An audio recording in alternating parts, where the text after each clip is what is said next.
Defence मैं देख रहा हूँ कि डिफेंस एक एरिया है जो आपको काफ़ी पसंद है।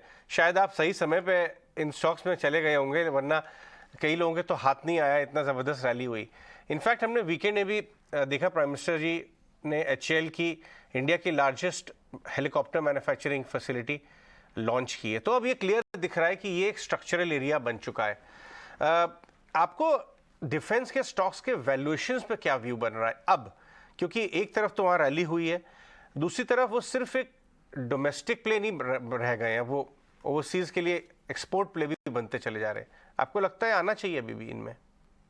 बिल्कुल, ये एक मल्टी ईयर थीम बन रहा है और गवर्नमेंट का बहुत शार्प फोकस है। जैसे आपने कहा, नॉट ओनली लोकल मैन्युफैक्चरिंग के लिए फॉर लोकल रिक्वायरमेंट्स, लेकिन हमने बहुत सारी इंडस्ट्रीज में ये भी देखा है कि जैसे कोई इंडस्ट्री एक एक टेक्नोलॉजिकल सोफिस्टिकेशन गेन कर लेता है और एक critical economies of scale gain कर लेता है, तो हम लोग ऑटोमेटिकली एक्सपोर्ट्स के लिए कॉम्पिटिटिव हो जाते हैं। तो मुझे नहीं लगता है कि एक्सपोर्ट्स के लिए गवर्नमेंट के कोई इंसेंटिव भी देने की जरूरत है। जैसे ही हम लोकल मैन्युफैक्चरिंग बढ़ाएंगे तो अपने आप एक्सपोर्ट भी बढ़ने लगेंगे।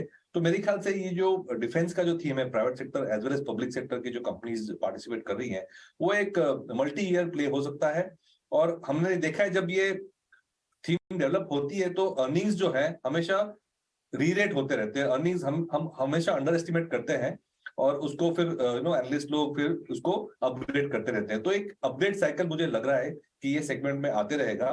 तो हम आज के सपोज वैल्यूएशन देख के हमें पी एक्सपेंसिव लग रहे हैं, वो अर्निंग्स अपग्रेड की वजह से पी इतने एक्सपेंसिव नहीं रहेंगे, ग्रोथ की वजह से पी इतने वैल्यूएशन इतने एक्सपेंसिव नहीं रहेंगे। ये कॉल है। ये लास्ट टाइम जब अब तक आपसे जब भी बात हुई है आईटी पर, आपका बड़ा क्लियर व्यू था, आप अंडरवेट रहते थे। Last year 2022 growth slow down का साल रहा। 2023 में अब जिस तरह से सेक्टर बाउंस बैक कर रहा है, इस वक्त आपका क्या व्यू आईटी पे बन रहा है? सो आईटी पिछले साल काफी अंडर परफॉर्म किया जैसे हमने देखा, और डोमेस्टिक सेगमेंट्स काफी आउट परफॉर्म किए थे।